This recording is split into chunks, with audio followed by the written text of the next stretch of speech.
Hello everyone, my name is Miranda, and no, this hoodie is not a fashion statement. I am getting over a cold and I still have a bit of a chill, if you say. So since I've been stuck at home doing nothing basically but shivering and blowing my nose, I've had a lot of time to read, thankfully, and I just finished Sapphire Blue by Christian Geyer. I don't know how to say that, sorry. It's the second book in the Ruby Red trilogy series, and I like this one so much better. If you haven't read this book, let me give you a quick spoiler-free synopsis. Basically, our main character, whose name I always think is Ruby, but is really Gwyneth, her family is a family of time travelers. Some of them have the time-traveling gene, 12 of them to be exact. Gwyneth, her cousin Charlotte, is supposedly the one who has the time-traveling gene, but then they find out that no, it was actually Gwyneth, and her mom had been keeping it a secret from everyone this entire time. So, the first book, Ruby Red, was all about Gwyneth kind of becoming into the society of time travelers. They have this secret society of time travelers that's trying to unlock this secret that their leader, the Count, made, and to do that they need blood from every single one of the 12 time travelers. But the thing they put the blood in, the chronograph I believe they call it, was stolen just before Gwyneth was born. So they're missing now, obviously, the 10 blood that they did have.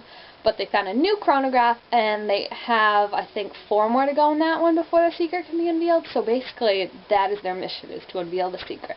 The first one, I honestly didn't like that much. I didn't hate it, didn't love it. I just thought it was really boring, and as we all know, boring is the worst thing a book can do. If it makes you feel nothing, then it's pointless and it's not even worth reading. But I still wanted to read Sapphire books. I was like, this has promise. I've heard everyone say it's super good. So I got it from the library and I read it. And it was better than the first one, I have to say. I think that was partly because it went a lot faster and stuff actually happened, whereas the first one was just a lot of talking and waiting around. But if you haven't read the second one yet, I don't want to spoil anything more, so go get the series if it sounds interesting. If it doesn't and you don't care, stick around because my spoiler section is coming up. So if you haven't read the book, bye! Alright, so now on to the spoiler section. Woo! Basically, I like Gideon a whole lot more in this book. I felt like he actually had a personality. I still don't get that whole thing between him and Gwyneth. It's like they've known each other for a week and they're in love with each other. And I don't know, I'm not completely 100% buying this, Gideon was using Gwyneth to get ahead. Maybe originally he was, but I don't feel like the Count would have told her if he still was using her, because he needs, the Count is always out to further himself, whatever helps advance him. So if he thinks turning Gideon and Gwyneth against each other would be good, then obviously it's not good. I think it's going to have something to do with how Gwyneth is supposed to die. Paul at the end said that Gwyneth is going to die unless Gideon saves her or something. And then her Aunt Maddie was talking about sacrifices and how the Ruby has to sacrifice herself, and the Ruby is what Gwyneth stands for. And also, crackpot theory right here, but not really because it's kind of obvious, Paul and Lucy are obviously going to be Gwyneth's parents. I mean, just the way they talk about her and the mannerisms they use whenever she's brought up, they're so protective of her, and you wouldn't be this protective of a cousin who was born 2 days after you disappear into the past. So I think there's obviously something more to that. And obviously the Count knows too, because he was grilling Gwyneth about her hair.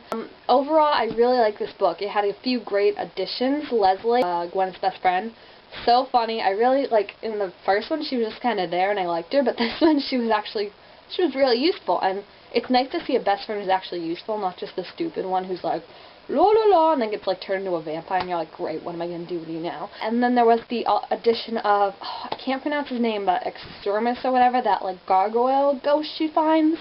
He was really funny, and I like how she can use him too now to spy on everyone and figure out what's going on, because it's so annoying that they're holding secrets from her. It's this is why, if she does turn against you, she's going to turn against you, because you won't tell her anything. So she'll probably go off on her own, find something that you didn't want her to find, and then she'll turn against you, and it's your own fault. So that just annoys me.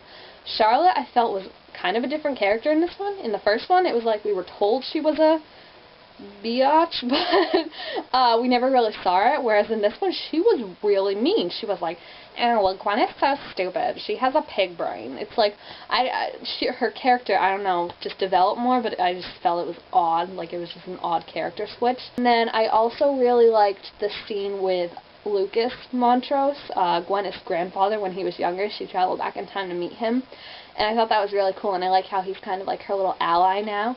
So I really like that, and I like Gwyneth. I didn't feel like anything towards her last time. Like I said, didn't love her, didn't hate her, and now I really like her because she doesn't take, like, crap, basically. Like, when Gideon kept, like, pushing her around, like, kissing her one minute, like, shooting her cold looks the next, she was like, I don't want to hear it. Like, she cried a lot, but, you know, I would probably cry in that situation, too. It sucks. But she was just like, we're not doing this anymore. I'm tired of you dragging me around. Like, get away from me. And I was like, you go, Gwyneth. Yeah, that's how you do it. Like, someone tell Bella that this is how you behave. And I'm actually really excited to read Emerald Green now. I read a spoiler online, and I know my friend always gets mad at me for doing this, but I read a spoiler online, so I kind of know what ends up happening at the end. I can assume that Gideon and Gwyneth are going to get together, because he does really seem to care for her.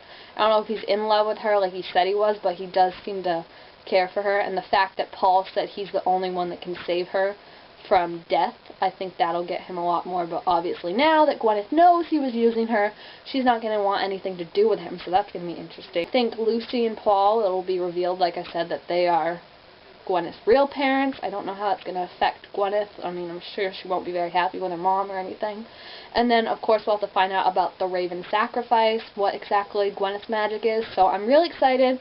And I just should point out, too, these covers are beautiful, and just, there's no words. So I read online, they're translated from Germany, but I mean, to me, can someone explain this to me? Because it doesn't really make sense that, like, they're set in Britain, but they're translated from German. Like, why would the author set it in Britain if she wrote it in German? Like, no, why not set it in German? I don't know. It's weird to me. It's not the best series. I'm kind of disappointed because everyone told me it was going to be really good, and I had really high expectations for it. But it's improving vastly, and if the third one is as good as this one, I'm super excited. I don't really see how they're going to wrap everything up, though. I feel like this could have been more than a trilogy. It's only 3 books. I feel like it could have been 4, maybe even 6 at the most. So I do recommend it.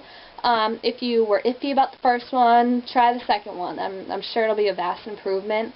If you hated the first one, I don't know if you'll like the second one, but try it out. So if you have read it, leave some comments. Tell me what you think. Am I just not getting, like, what's so great about the series? Is there something, like, that I'm missing? Please tell me, because I thought it was going to be so good, and I'm just kind of like, So, alright, I'll make a book talk for when I read Emerald Green. Thanks for watching. Bye.